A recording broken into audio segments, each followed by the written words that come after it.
sa Balitang Entertainment.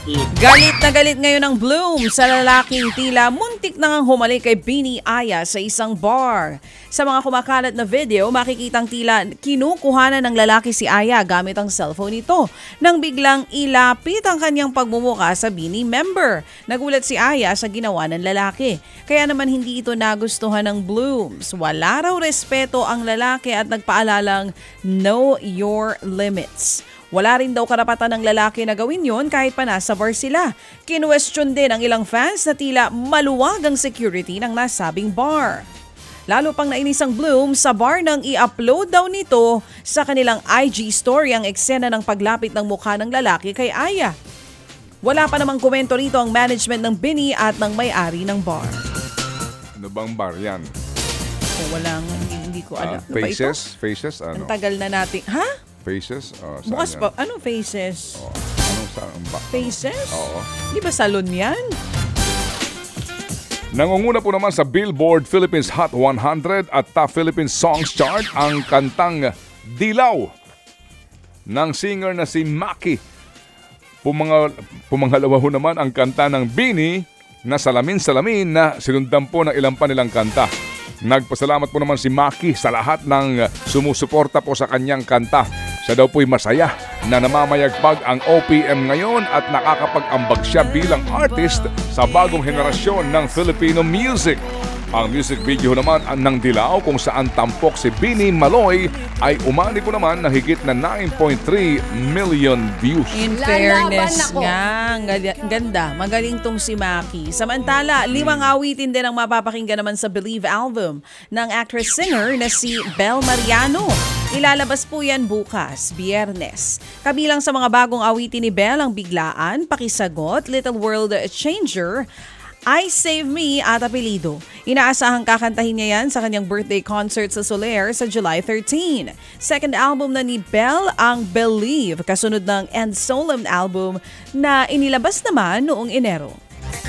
At eto, idol natin ito, Direk Joey ha. Matapos nga po higit na 3 dekada, nagbabalik po si Eddie Murphy bilang Detective Axel Foley sa Netflix movie na Beverly Hills Cop Axel F. Mahusay to si Eddie Murphy. Opo. Ano bang bigkas dito? Beverly o Beverly? Depende sa iyo. Kung anong gusto mo. Okay, sige. Kwento po ni Eddie sa News 5. Uy, na-interview ito ng News 5? Oo, ni MJ Marfori. Talaga. May soft spot sa kanya ang Beverly Hills Cop dahil dito nga siya nagsimulang sumikat sa buong mundo. Iba na raw ang comedy ngayon pero sabi nga po ni Eddie, isa lang po ang hindi nagbago. Kung nakakatawa ka, hindi ka makakasakit. Sa akin naman dito, kung nakakatawa ka. Pag hindi, hindi.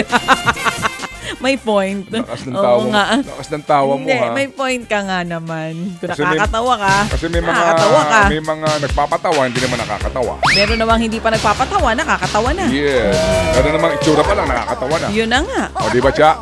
Ako talaga, ha? Ako na naman ang in-example nito. Tignan mo. Wala naman ako sinabi. At least nakakatawa. Nakakatawang maganda. Mahirap yung nakakainis. Erwin, umuo ka dyan. Iba yung nakakainis. Nakakainis na nakakatawa. Opo. Bukod kay Eddie, bida rin dito ang heartthrob na si Joseph Gordon-Levitt. Uy, kasama niya dyan? Si Joseph? Oo.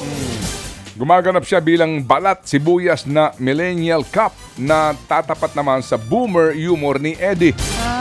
Ipinapalabas na po sa Netflix ang Beverly Hills Cop Axel F. Yun. Pag millennial ba, sensitive? Talaga, Netflix lang ito, hindi ito sa movie houses. Hindi. Kailan daw ang labas ulit nito? Ngayon daw. Ngayong araw na ito. Ayan. Sige. Sakto sa weekend. Samantala, nakasama naman sa cast ng Season 2 ng live-action series na One Piece ang isang Filipino-American actress. Kabilang po sa cast ng One Piece Season 2, si Julia Rewald, isang film actress. Gaganap nga siya bilang si Tashigi, isang naval officer ni Commodore Smoker sa original na manga series.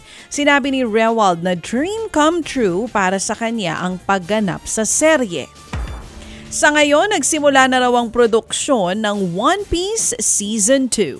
Ted Filon at DJ Chacha ngayon nasa Radyo 5 92.3 News FM Monday to Friday 6 to 10 a.m.